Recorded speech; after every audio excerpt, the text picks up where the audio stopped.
Welcome back, everybody. Of course, Cape Rugby TV, we carry on talking about club rugby. Right, as you know, of course, some of the rugby structures did in fact return last year. You remember, of course, the Super Rugby is happening. It's on the cards now. Rainbow Cup is coming up. So some rugby is in fact in action, including the Varsity Cup and the Varsity Shield. And for those of you that are not aware, the Varsity Shield structures, of course, here in Western Province, represented by CPUT, has already played 4 different games.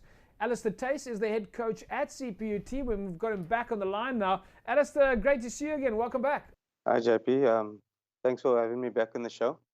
Hope you are doing well. Yeah, we got back from our bubble this morning, so it's been a tough 10 days for the boys. But yeah, we're back in Cape Town. Yeah, so it's been a few months since we last spoke to you, and of course you guys had just started with the return to training, where you were given the green light to start some training. Just talk us through the process before we talk about the actual Varsity Shield that's happening at the moment. Talk us through the process over the last 4 months. Yeah, so we only officially started training 10 weeks before the tournament. Due to COVID and the COVID regulations with regards to the university, we couldn't get back onto the university premises. So 10 weeks before the program, before the tournament started, we got the go-ahead from the university to use the facility. And then it was all about putting a plan together that would be conducive to tick all the boxes that we need for the program. For the tournament, sorry.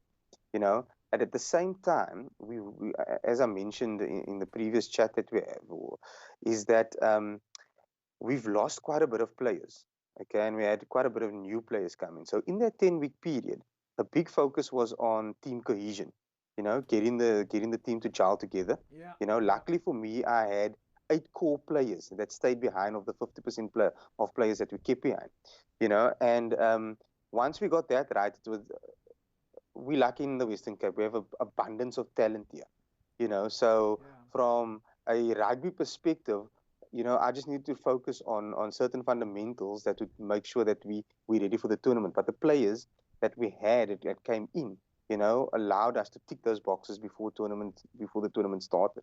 So that was great. You got the squad back up and running. I think one of the big things that people have seen with the return to play was that there had to be a phased approach coming back. Yes. Some strength and conditioning before you actually got to the skills process. Obviously, the experts are saying they're very worried about injuries. How did you guys manage to get through those phases uninjured? Yeah, that's a big shock, big call. Yeah, look, we actually managed it well, but it was a huge adjustment, not just for players but for coaches, because it was a different approach to training. But over time, players adapted, we adapted. But I would say the most difficult was the first 4 weeks. Guys, even though we've been monitoring our players and sending them programs to do at home, etc., when you're in a rugby environment and you're on the field and you're doing that type of conditioning or fitness, it's different to training at home. So the first 4 weeks was a bit tough in the sense that, one, you had to adjust to COVID regulations and the type of training, and 2, managing the load of training within that 4 weeks, to make sure that you don't overtrain. Because you don't want to pick up any injuries. So by the time we got to our 4 weeks of skill training and leading up to the contact training, I think we managed that process quite well. But I must take my hat off to the players because they have been active at home, which made it easier in that sense.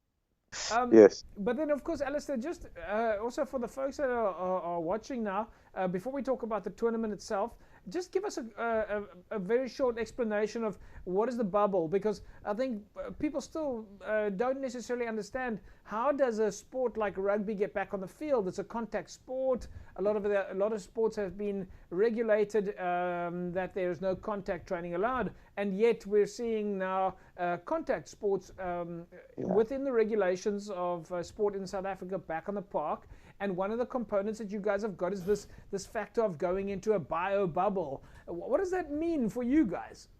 Yeah. So the funny thing is that it's a contact sport, but within the bubble, you're limited to contact.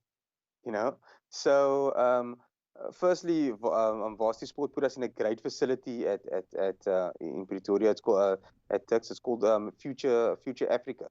That's Yeah. the part of the campus where players are staying in. And the nice thing with it is that each team is allocated their own meeting room.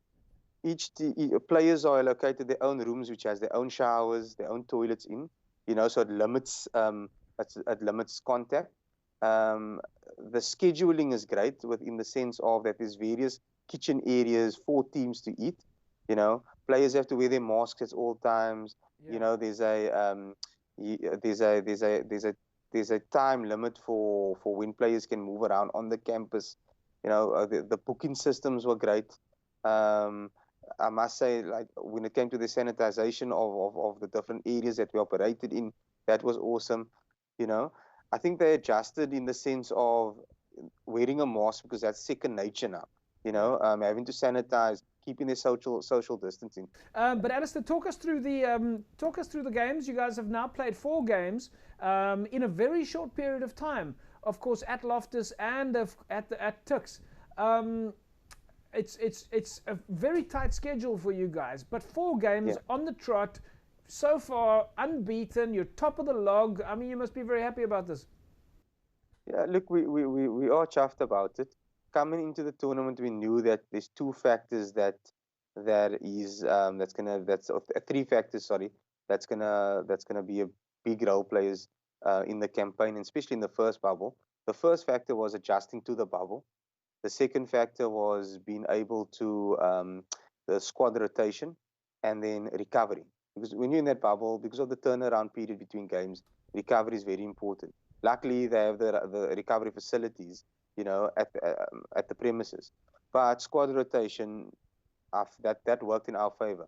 Our approach to the bubble was that the first 2 games we're going to use all our players, and then from the third game we'll mix the combinations, which worked well for us because we found the right balance in our 4th game. I mean, you started off your first game here beating. You guys beat. Well, your first game, in fact, was against Fort Hare. Would you say that that was your toughest game so far, 36-20? I would say no. I would say it was our most ill-disciplined game. We gave away 25 penalties in that game. You don't hear a team winning a game with giving away 25 penalties. We played for 10 minutes with 13 men. For 20 minutes, we played with 14 men. So I think discipline let us down in that game. I think our toughest game was our last game. It's just that we came out blazing. The ball went our way, the passes stuck. We got the right combinations together. 54-20 over TUT, over TUT. Yeah, good result there. TUT beat Fort Hare and they beat UKZN. So they were the team that had the tougher games. I mean, your next game's up against UKZN. They will obviously have you in their sights, knowing that you are unbeaten at the moment and top of the log. You must be expecting a tough game there. Yeah, we are. They have a massive set of forwards. They dominated in their games. It's just against TUT we TUT surprised them, but we knew that's going to happen because TUT also has a dominant pack and they got a great fly off there who controls the game nicely for them. Alastair, listen, we'll leave it at that. We'll say to you guys, of course, best of luck. So far, so good. Obviously, Thanks. Flying the flag proudly for Western Province, and we obviously first priority is stay safe out there, and then of course the next priority is go. Good luck with the games. Yeah, look, as I said, the next bubble is a tough bubble, but luckily we got great assistance from the union in helping us. Jerome Parvat is helping us at the moment as well. So his input and his impact on the team, I mean, the first bubble speaks for that. There we go, folks. Alastair Theys, head coach at CPUT, and they're top of the log at the moment after 4 games. And there you go. As Alastair said, there, it's not easy playing these games all on top of each other. The dimensions, at least the dynamics of rugby, has changed very much. The COVID regulations has made things very difficult, but everybody has the same challenges, and so far CPUT and Alastair and the guys have come out on top. Folks, that's a wrap from us then this evening. It's been great talking with you. Remember, of course, follow all of those health and safety protocols, and the 3 priorities. Always wear a mask, practice the social distancing, and remember, always wash your hands as regularly as possible.